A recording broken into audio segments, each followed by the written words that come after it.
She was Seraphina, the pack's punching bag, the omega everyone spit on. On the night of her mating, the man she loved, Alpha Marcus, publicly rejected her, shattering her soul. To complete her humiliation, his new mate accused her of betrayal, and a dark ritual declared her Barren, a worthless creature in a world built on airs. But the moon goddess had a twisted sense of humor, a visiting, ruthless king, a man who had lost his own mate, would change her fate with a single, forbidden touch. She was cursed as Barren, yet she would carry the Alpha King's twins. The air in the Stonecrest Pack's great hall thrummed with the scent of pine, roasting meat, and anticipation. Tonight was the annual mating ceremony, the night the moon goddess, Selene, would bless the pairings chosen by the pack's alpha. For Seraphina, it was a night of fragile, terrifying hope. She stood in the shadows of the hall, her hands raw from scrubbing the floors. She was an omega, the lowest of the low. Her family line had been disgraced generations ago, and she was born into that legacy of servitude.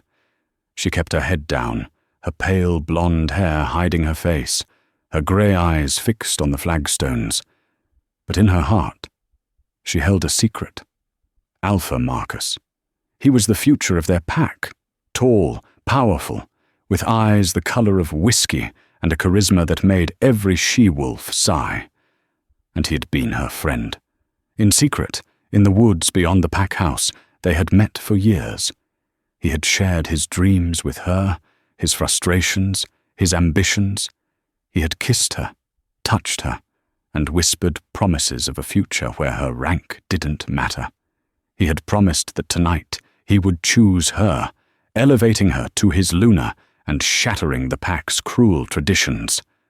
And now, boomed Alpha Gideon, Marcus's father, my son Alpha Marcus will choose his Luna, the future mother of the Stonecrest line. The hall erupted in cheers. Seraphina's heart hammered against her ribs, so hard she thought it might break free. This was it. This was the moment her life would change. She dared to peek from the shadows. Marcus stepped onto the central platform, his black hair gleaming under the moonlight streaming through the high windows. He looked magnificent. He scanned the crowd, his eyes passing right over her, ignoring the corner where she hid. A knot of ice formed in her stomach. His gaze settled on someone else. Isabel. Isabel was the daughter of the pack's lead enforcer, a high-ranking beta with fiery red hair and a notoriously cruel streak. She was beautiful, arrogant, and she despised Seraphina. I, Marcus, future alpha of the Stonecrest Pack, he declared, his voice ringing with a strength Seraphina had never heard, call upon the goddess to witness my choice. He walked directly to Isabel, ignoring the gasps from the crowd. Isabel's painted red lips curved into a triumphant smirk. I choose Isabel, Marcus shouted, taking her hand and raising it high. My true-blooded, fertile, and powerful mate. The word fertile was a slap.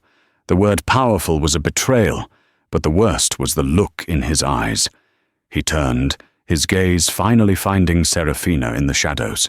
There was no apology, no regret. Only cold, hard dismissal. He was cutting the final tie. The blood drained from Seraphina's face. The sounds of the hall, the cheering, the music, the laughter, all blurred into a deafening roar. He had lied. Every whispered promise, every stolen kiss, had been a lie to pass the time until he could secure a politically advantageous mate. She stumbled backward, pushing through the heavy tapestry at the servants' exit, and ran. She fled the great hall, the sounds of celebration chasing her like a physical blow. She didn't stop until she reached the cold, damp quiet of the servants' quarters in the cellar. She slid down the stone wall, wrapping her arms around her knees, and finally let out the silent scream that had been clawing at her throat. She wasn't just heartbroken. She was ruined. He hadn't just rejected her. He had announced to the entire pack that she was disposable. And in their world, a rejected Omega had no value at all. The pack that had ignored her before would now actively despise her. She had been a fool to believe an Alpha could ever love an Omega. She had been a fool to love Marcus. The days following the ceremony were a living nightmare. Serafina was no longer invisible. She was a target. Isabel, now swaggering with her new status as future Luna, made Serafina's life her personal project. "The Alpha's trash," she would sneer, kicking over a bucket of water Serafina had just mopped. "You really thought he wanted you. You're nothing, a weak-blooded servant." The other pack members followed her lead. Serafina was given the most grueling chores: tending the diseased animals, cleaning the blood from the hunting pits, working from before sunrise until long after moonrise. She ate only scraps, and her thin frame grew gaunt. Marcus saw it all. He would walk past her, his gaze sliding over her as if she were a piece of furniture, his hand resting possessively on Isabel's waist. The love she had felt for him curdled into a cold, hard stone of hate. But Isabel wasn't satisfied with mere humiliation. She was insecure. She had seen the way Marcus used to look at Serafina. She needed Serafina not just broken, but permanently removed as any kind of conceivable threat, however small. A week after the ceremony, Isabel and two of her broad-shouldered friends dragged Serafina from her cot. "Where are you taking me?"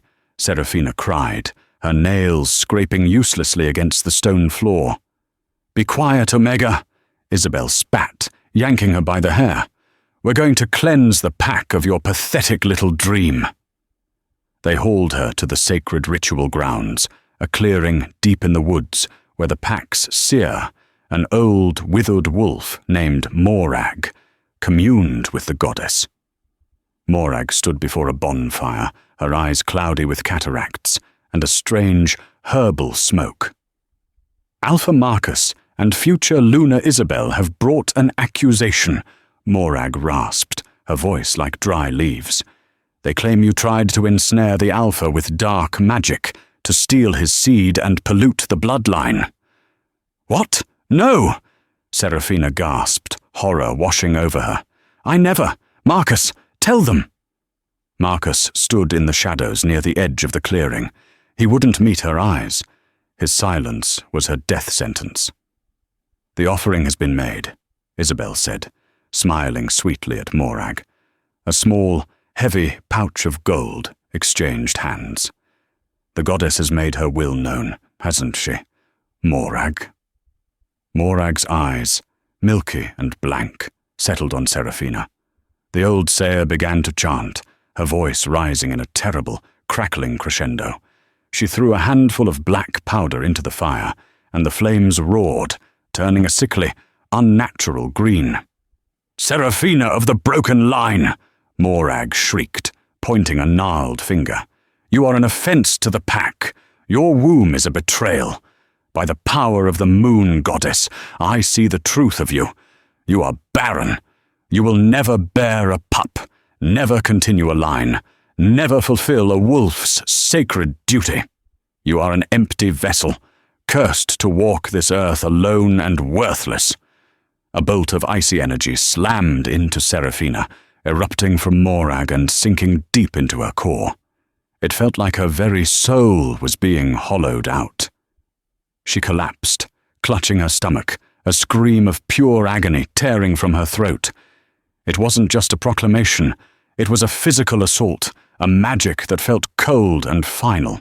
"It is done," Morag cackled. "The goddess has spoken. She is barren."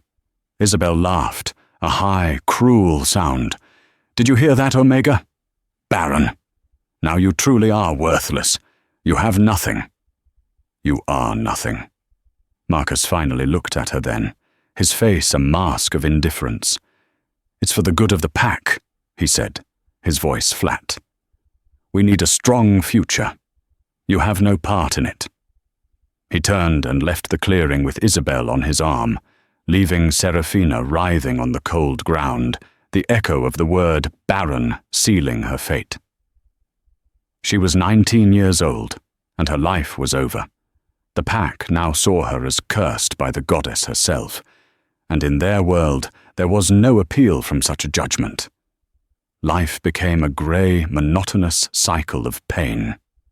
As a cursed, barren Omega, Serafina was less than a servant. She was an untouchable. Pack members would throw stones at her, spit on her, and whisper that she would bring ruin to their lands.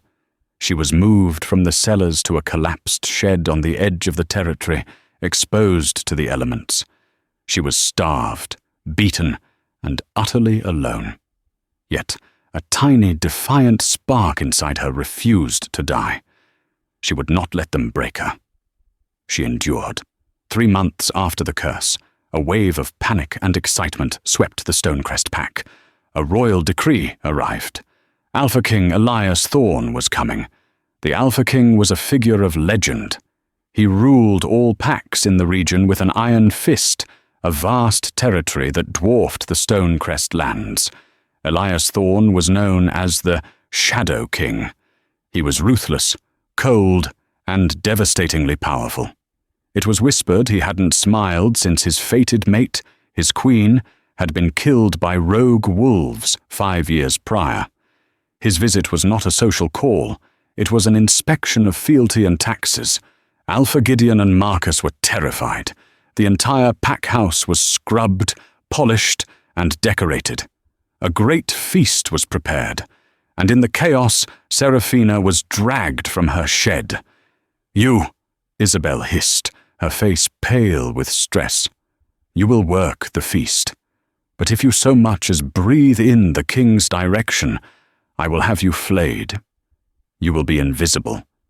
You will be silent. You will be nothing." Serafina was given a rough brown tunic, her hair scraped back. She was assigned to the lowest task, refilling wine goblets, moving through the hall like a ghost. The night of the feast, the great hall was suffocating. The tension was palpable when the king arrived. Elias Thorne was not what Serafina expected. He was not a brute. He was tall, lean, and moved with a grace that was almost predatory. He wore black, and his dark hair was tied back, revealing stark, handsome features. But his eyes were the color of a winter storm, deep gray and utterly devoid of warmth. He was surrounded by a dozen of his royal guards, warriors who made the Stonecrest pack's enforcers look like children. Serafina kept her head down, her gaze on the floor. She moved silently, filling goblets, her hands shaking. She could feel the king's power in the air. It was a heavy, suffocating pressure, an aura of absolute command. She was moving behind the main table, her focus on a row of empty glasses, when it happened. Marcus, trying to impress the king, was telling a loud, boastful story. He gesticulated wildly, and the back of his hand slammed into Serafina's arm. The heavy silver pitcher of wine flew from her grasp. Time slowed. The hall went silent. The pitcher clattered, and a cascade of dark red wine splashed directly onto the front of the Alpha King's black tunic. Serafina froze, her blood turning to ice. She had just assaulted the Alpha King. This was a death sentence. "You filthy!" Isabel shrieked, rising from her seat. "You clumsy, cursed!" "Silence!" The king's voice was not loud, but it cut through the hall like a blade of ice. Every wolf, including Isabel and Alpha Gideon, froze. Slowly, Elias Thorne turned his head. His stormy grey eyes, cold and empty, landed on Serafina. She was trembling, unable to breathe, her eyes wide with terror. He stood, a towering, menacing presence. He looked down at her, his face unreadable. He saw the bruises on her neck, the raw-boned thinness of her wrists, the terror in her eyes. He reached out. Serafina flinched, bracing for the blow that would surely kill her. But he didn't strike. He simply placed one finger under her chin, forcing her head up. His touch was cold, but a strange, electric jolt shot through her, so powerful it made her gasp. The moment his skin touched hers, the king's expression changed. His cold indifference shattered. His eyes widened, his pupils dilating. A low, unfamiliar sound rumbled in his chest, a sound that Serafina's wolf, dormant for so long, recognized instantly. It was a growl of possession. In the dead silence of the hall, King Elias stared at Serafina. The jolt that had shot through her had hit him like a physical blow. The world, which had been grey and muted since his queen's death, suddenly exploded into sharp, vivid colour. The scent of the hall, pine and roasting meat, was gone, replaced by an intoxicating, overwhelming fragrance of wild lavender and ozone. His inner wolf, silent for 5 years, was roaring, clawing at his chest, screaming one word. Mate. It was impossible. His mate was dead. He had mourned her. He had buried her. And yet this trembling, skeletal Omega servant, she was his. Serafina was just as stunned. The moment he touched her, the crushing weight of the Barren curse seemed to crack. A warmth she hadn't felt in months flooded her veins. Her wolf, which she thought was dead, uncurled and met the king's gaze with a shocking surge of recognition. Mate. What is your name? The king demanded, his voice a low rasp. Serafina, she whispered, her voice hoarse. Serafina, he repeated, and the name on his lips sounded like a prayer and a curse. Your Majesty, Alpha Gideon stammered, scrambling to his feet. I am so sorry. She is nothing. A cursed Omega, barren, worthless. We will dispose of her at once for her offense. Elias's head snapped toward Gideon. His eyes flashed a terrifying, incandescent silver. You will do nothing, he snarled. The sheer power in his voice sent Gideon stumbling back into his chair. King Elias turned back to Serafina. He saw the truth of Gideon's words in the terror on her face, the way she cringed, expecting a blow. He was torn. His mind was at war with his soul. This was a political nightmare. A king could not take a cursed foreign Omega as a mate. It would show weakness. It would invite challenges. But his wolf would tear down the world to have her. Guards, he commanded, never taking his eyes off her. Take her to my private chambers. No one is to touch her. 2 of his royal guards moved instantly, their faces impassive. They gently but firmly bracketed Serafina. My king, Marcus protested, finding his voice. She's unclean. Cursed by the goddess. She's not fit for... Elias moved so fast no one saw it. In one step, he had crossed the space, and his hand was around Marcus's throat, lifting the younger Alpha off his feet. The sound of choking filled the hall.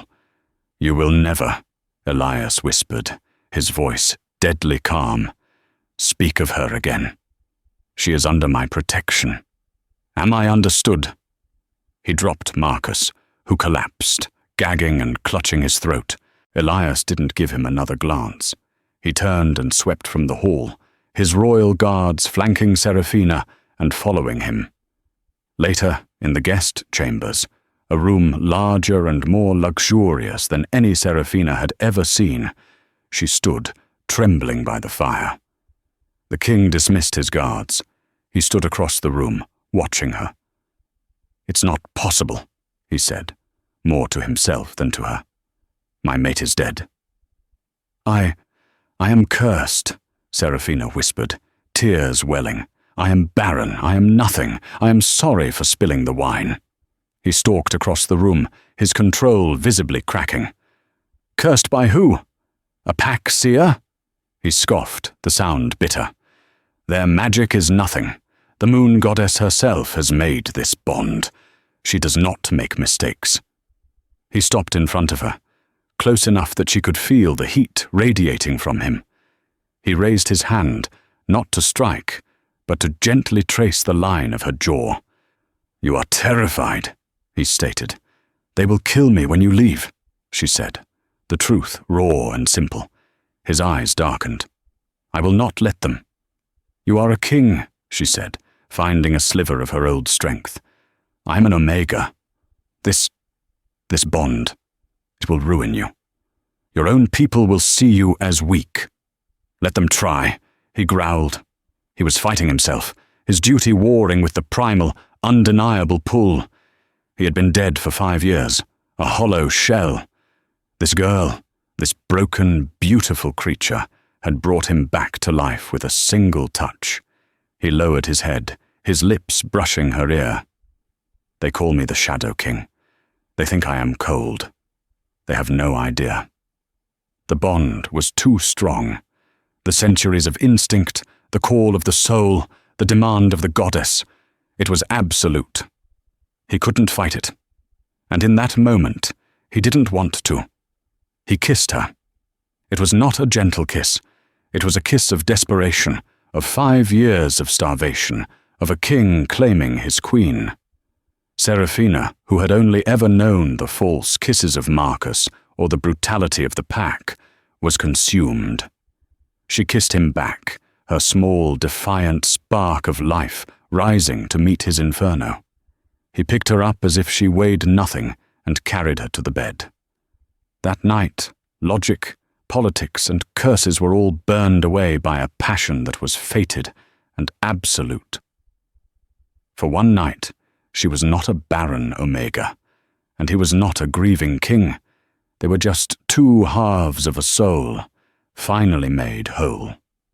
When the sun rose, the spell was broken. Duty and reality came crashing back.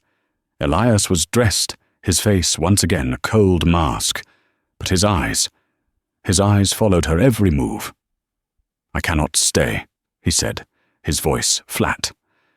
"I have treaties to sign in the Shadowfang territory. I must leave." Seraphina's heart, which had dared to hope, shattered again. Of course. He was a king. She was a night's diversion, a biological anomaly. "I understand," she said, pulling the sheet around her thin body, her voice hollow. He saw her retreat, saw the light die in her eyes. It made his wolf claw his insides. "This is not finished," he said, his voice rough. He looked at her, truly looked at her. "The Stonecrest pack is no longer your home. You are not safe here." He tore a piece of parchment from his travel desk, scribbled something, and sealed it with his royal signet ring. "This will grant you safe passage to the Silver Moon territory, my capital. Give it to my guards at the border. I will—" He hesitated, the conflict raging within him. "I will join you when I am able. Go. Now. Before they wake." He pressed the seal into her hand. Their fingers brushed. The spark was still there, a living thing. "Go, Seraphina," he whispered. "Run." He turned and left the room without looking back. Seraphina was alone, the warmth of his body still on her skin, and a royal seal clutched in her hand. Seraphina didn't hesitate. She knew what would happen if she stayed. Isabel and Marcus would not tolerate her promotion, however brief.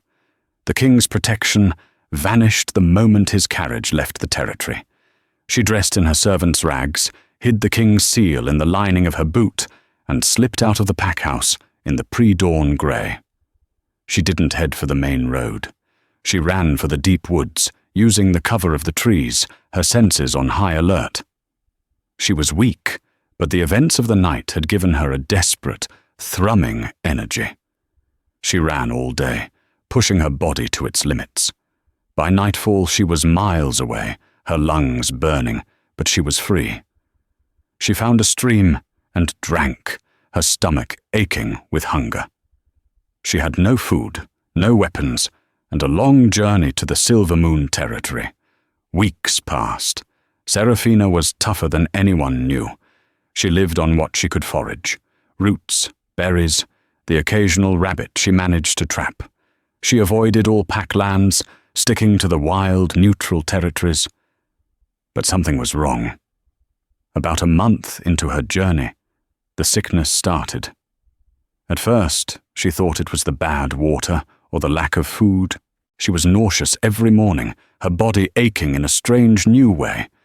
But then, a different kind of change began. The hollowness in her abdomen, the icy void left by Morag's curse, was gone. In its place was a warmth, a tiny, fluttering warmth that felt suspiciously like life. "No," she whispered to herself, huddled in a hollow log. "It's not possible. I'm barren. Cursed." But the sickness continued. Her sense of smell, always sharp, became almost painfully acute. And she was hungry, not just starved, but ravenously hungry, in a way she had never been. She finally reached a small human town on the borders of the wildlands. She used the 1 silver coin she had sewn into her hem to buy a loaf of bread and a wedge of cheese. She saw a small clinic and, driven by a terrifying suspicion, she went in. The human nurse was kind, her eyes soft with pity for the gaunt, ragged girl. After a simple examination, the nurse returned, her face gentle. "Well, dear," she said, "you're malnourished and exhausted, but you're not sick. You're pregnant. About 6 weeks, I'd say."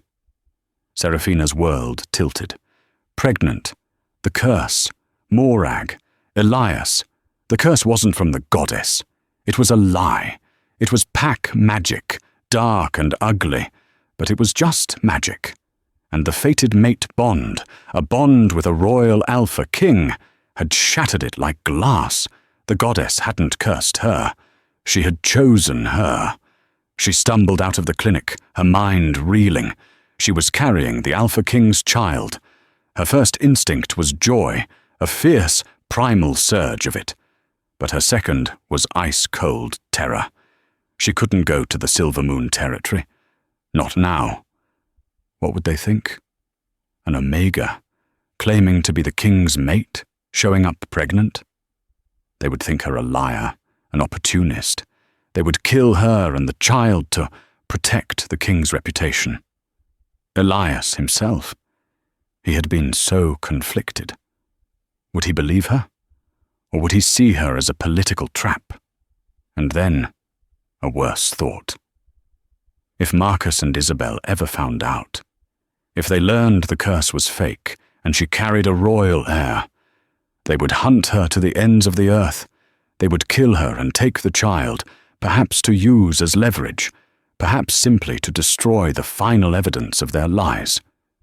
She looked down at her flat stomach, a new, terrifying resolve hardening inside her.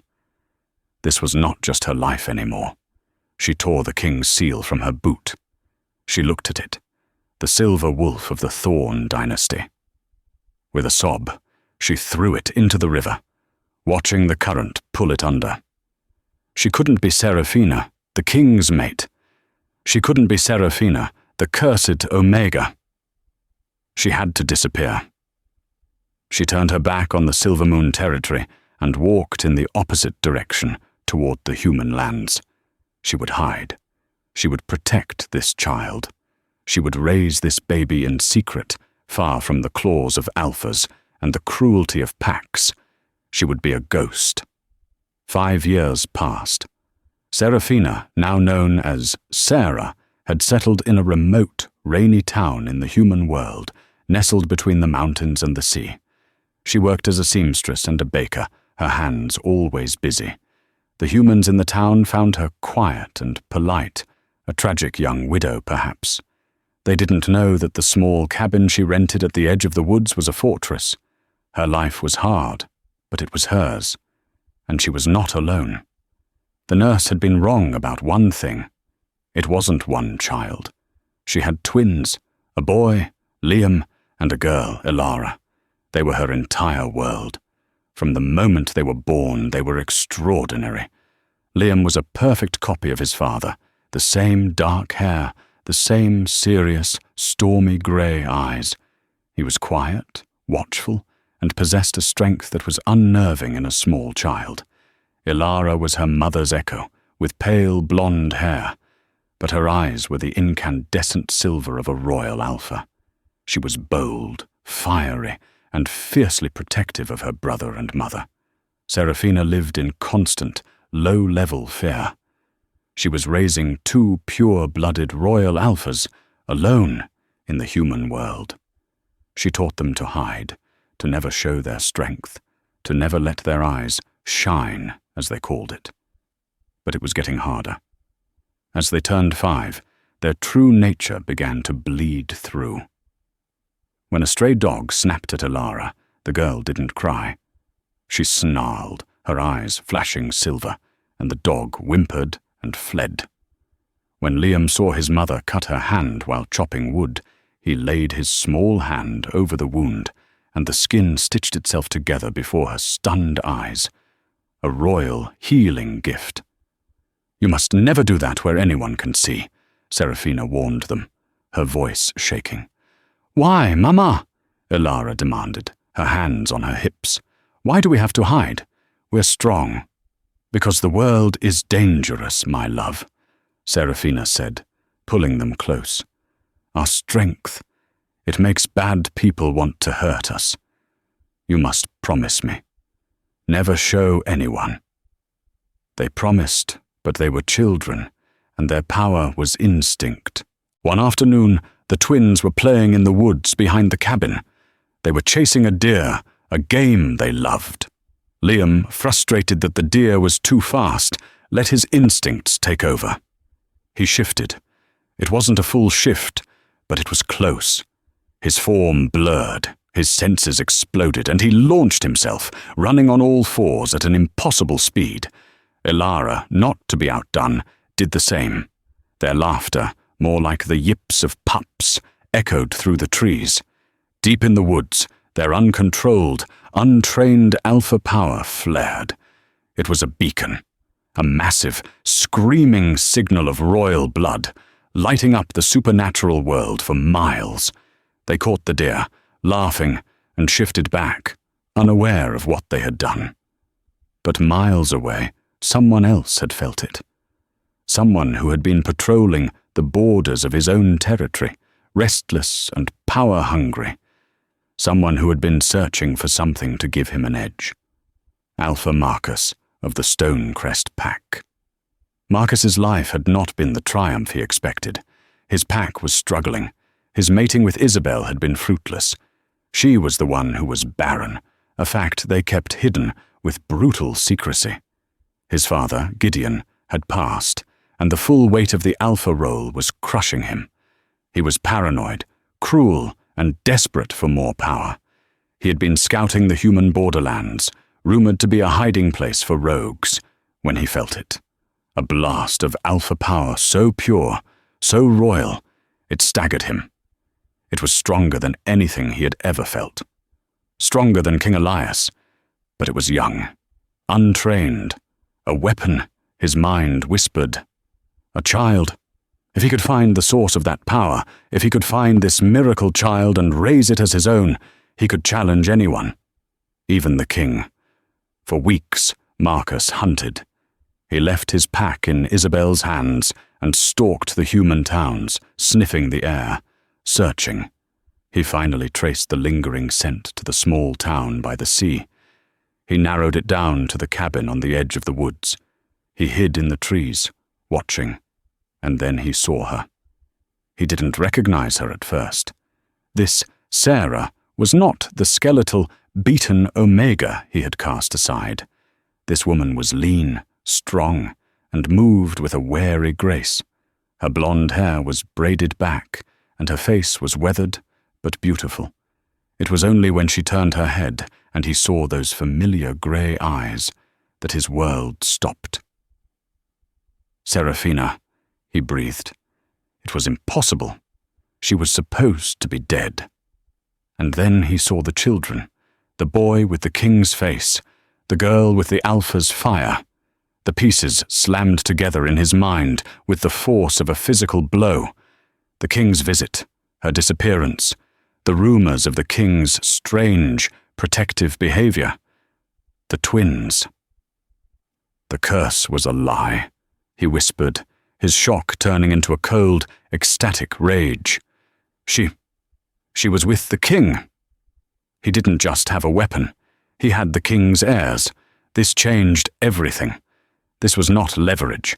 This was a key to the entire kingdom. If he had the heirs, he could force the king's hand. He could demand land, power. He could even expose the king for mating with a cursed Omega, destabilize his rule, and make a play for the throne himself.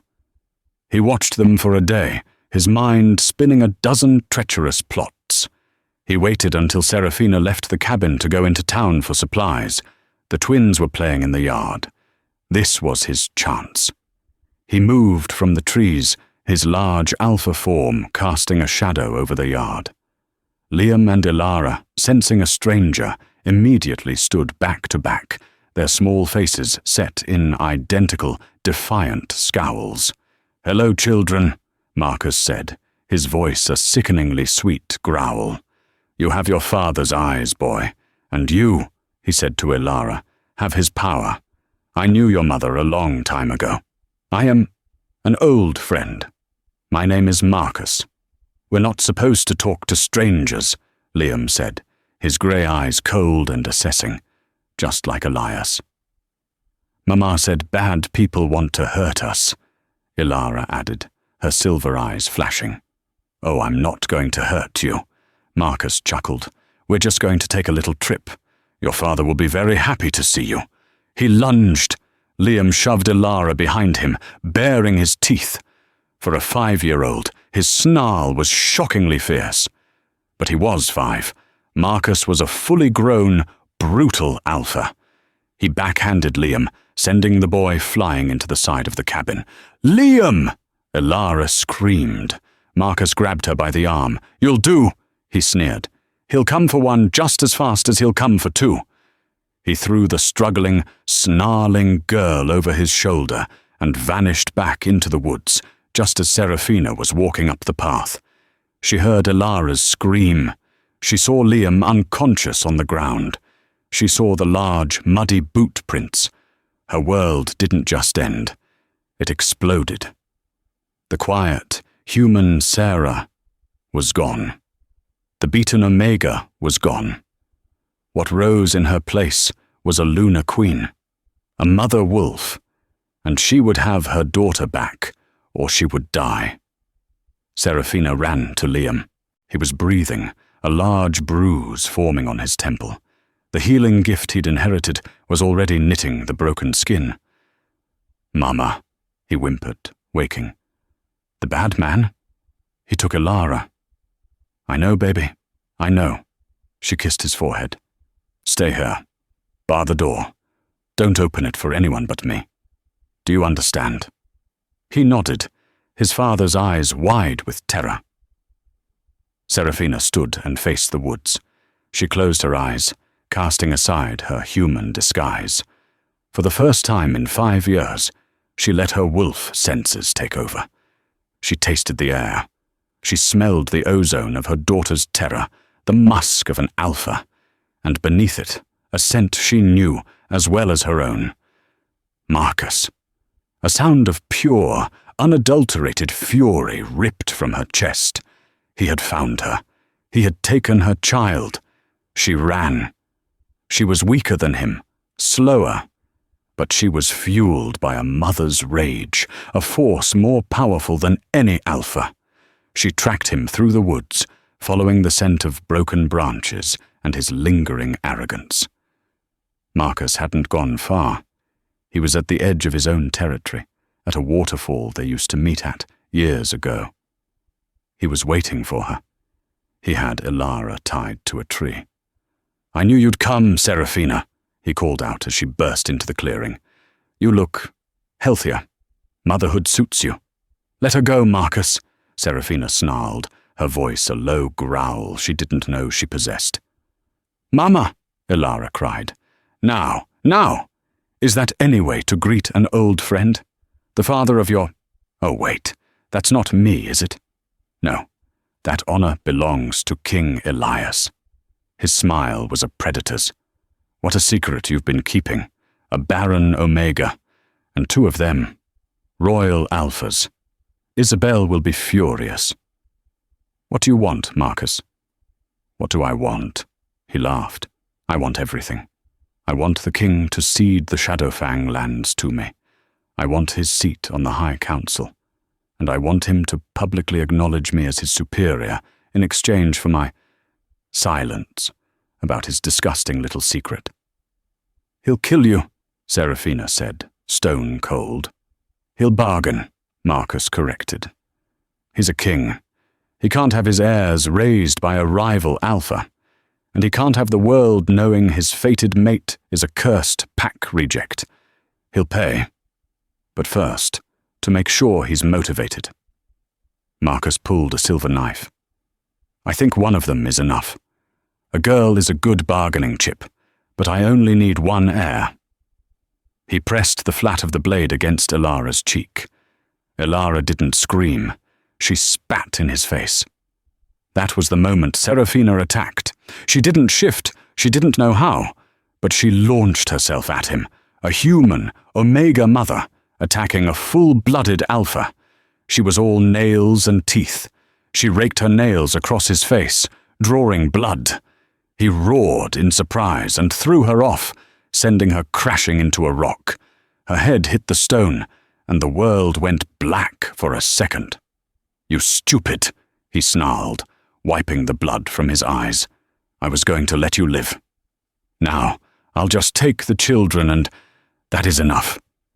The voice that spoke was not Marcus's.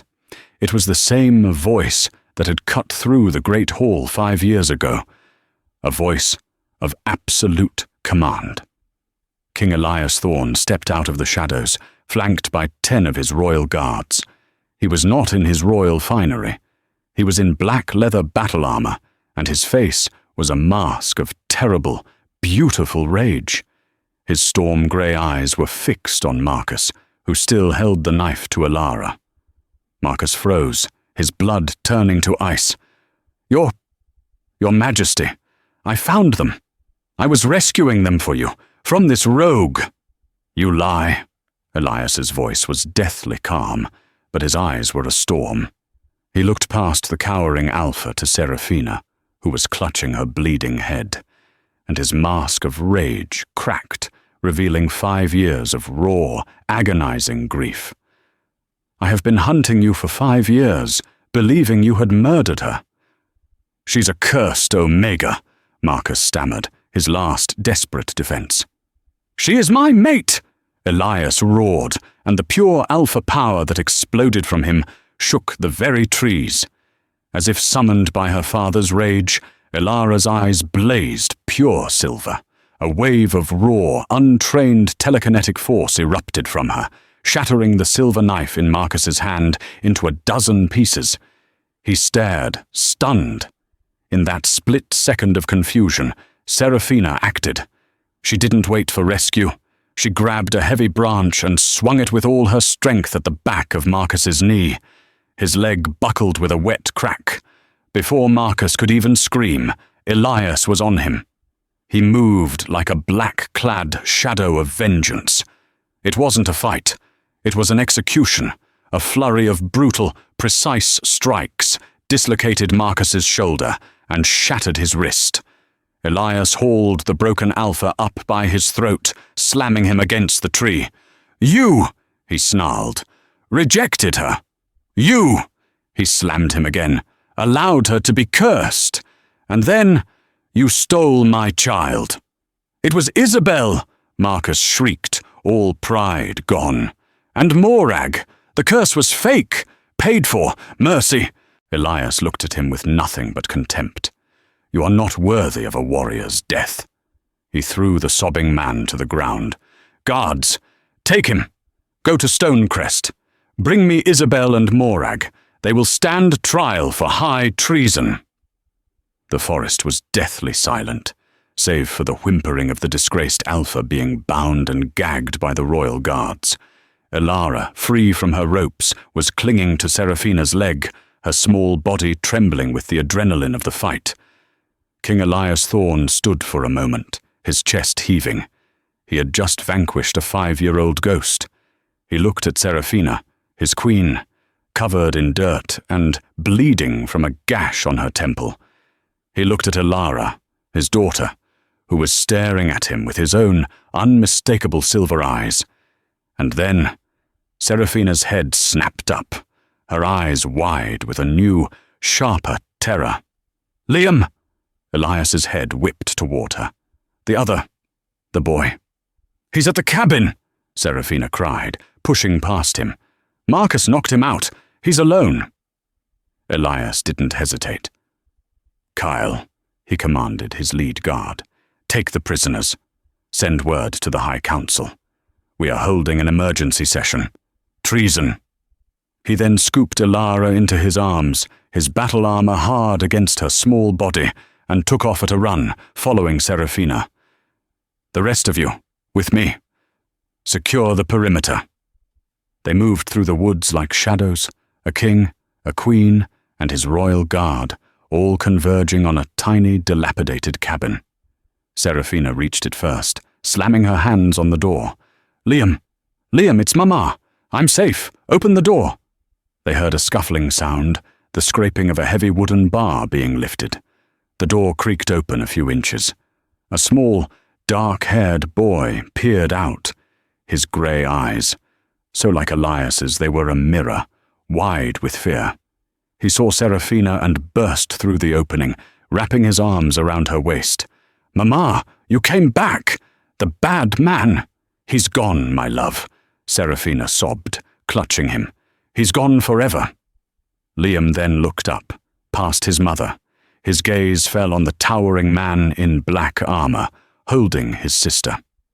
He saw the same dark hair as his own, the same face, the same eyes. He wasn't afraid. He was assessing. Elias's heart, which had been a block of ice for 5 years, felt like it was splitting in two. This was his son. A son who had lived his entire life in hiding, protected only by the sheer will of his mother. He slowly, reverently, knelt, placing Elara on her feet beside him. He was a king, used to commanding nations, but in this moment he had no idea what to say. His voice was a raw, broken rasp. "Liam." Liam just stared, his analytical gaze moving from Elias to his mother and back. "Liam," Seraphina said, her voice thick with tears as she turned him. This is Elias. He is your father." Elias watched his son absorb this. Liam took one hesitant step forward. He didn't hug him. Instead, he reached out a small, cautious hand and laid it flat against the cold, wolf-crested breastplate of Elias's armor. "You're real," Liam whispered, more to himself than to anyone.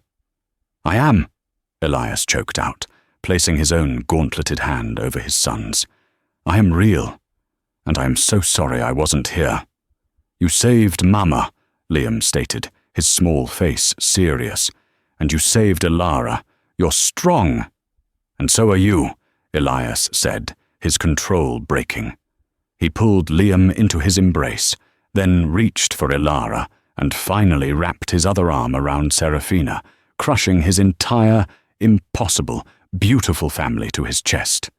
He buried his face in Seraphina's hair, and for the first time since his first mate's death, the Shadow King truly wept.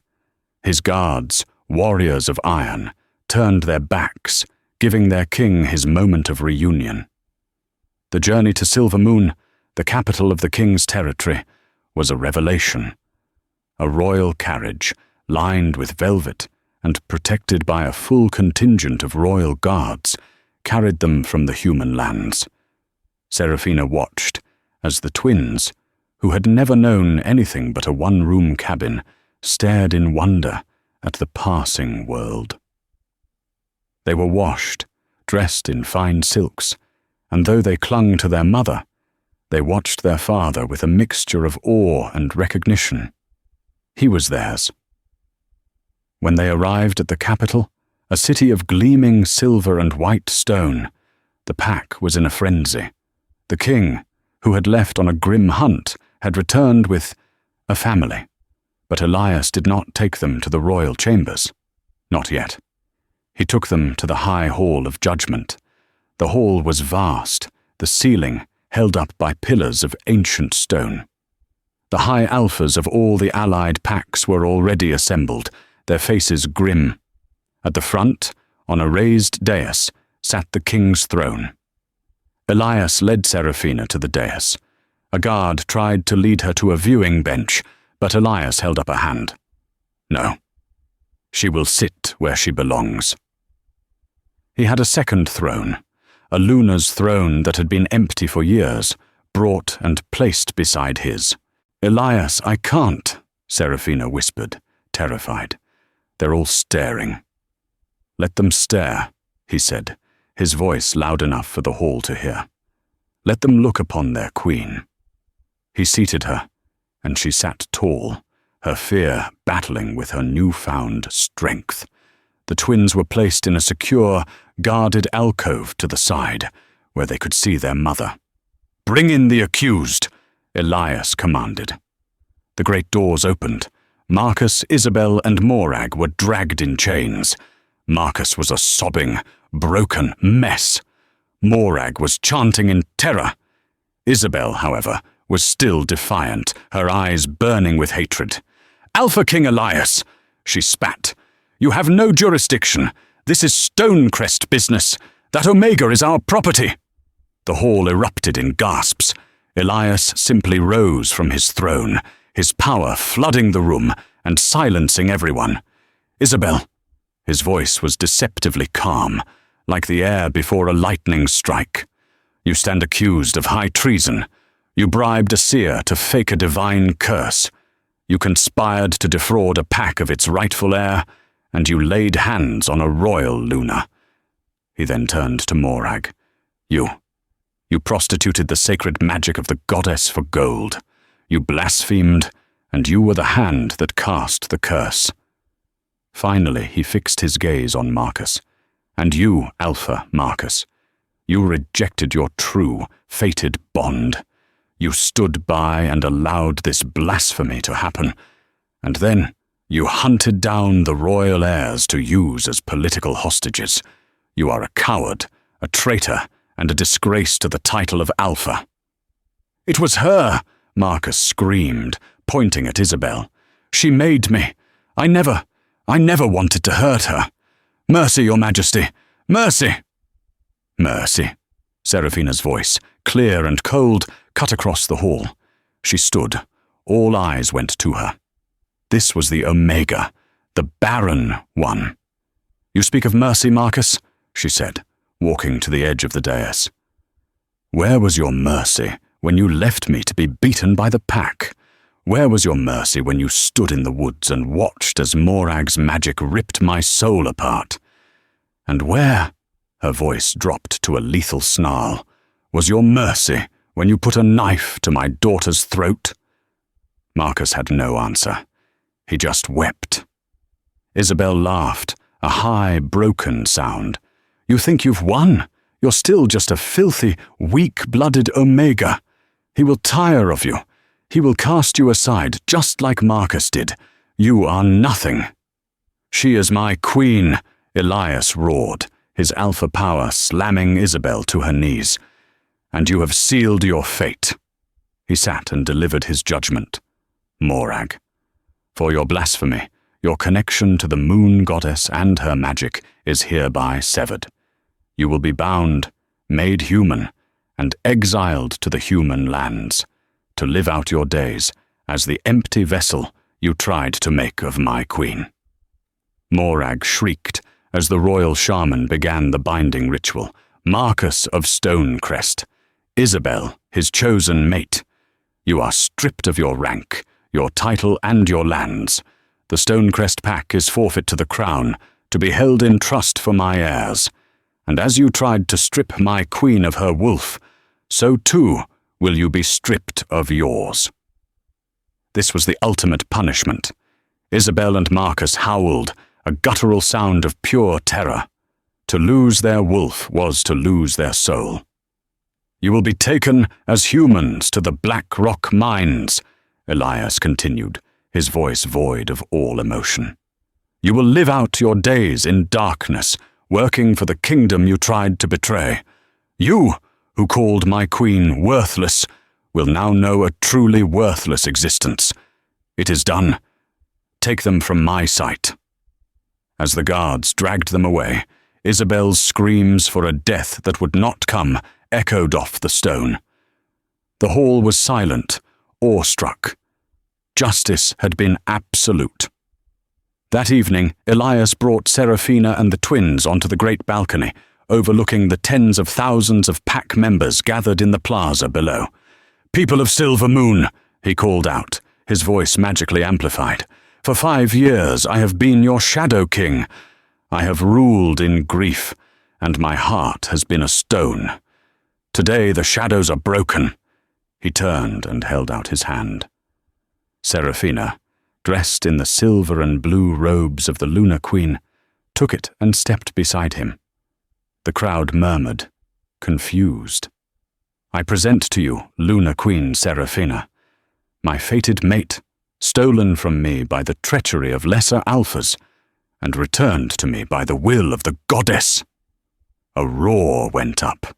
They could all feel the bond, a golden, thrumming power that now connected them.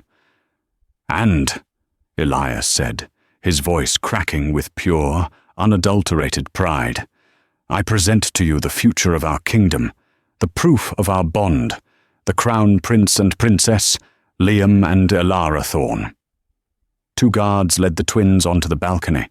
Liam, a miniature, serious version of the king, and Elara, her silver eyes blazing with fiery curiosity.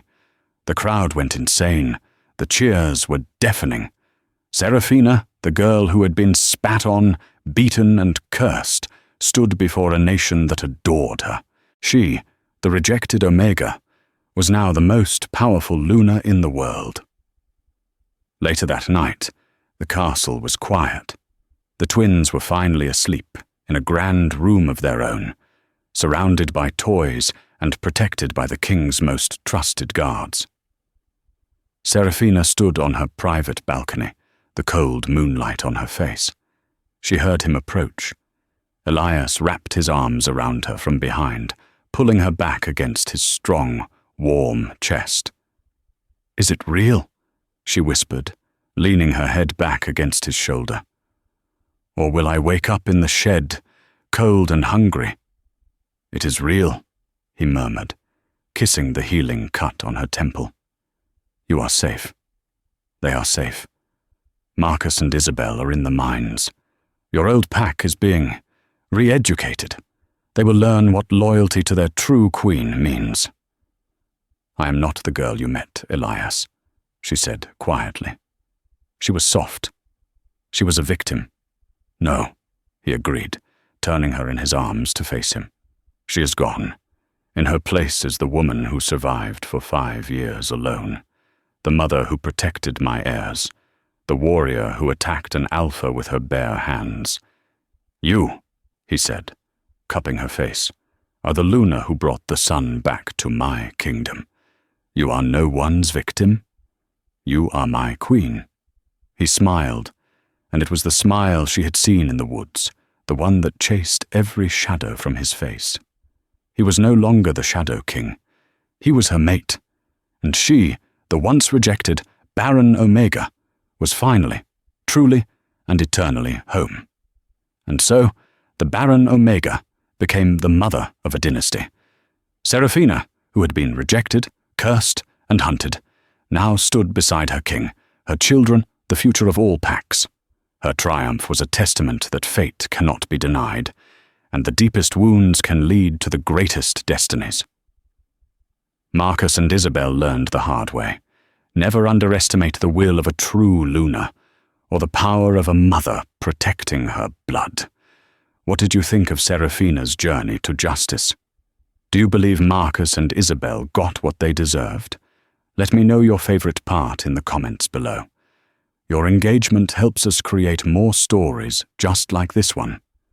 If you loved this story of karma and triumph, please show your support by hitting that like button, sharing this video with a friend who loves dramatic stories, and most importantly, subscribe and ring that bell. You won't want to miss what we have coming next.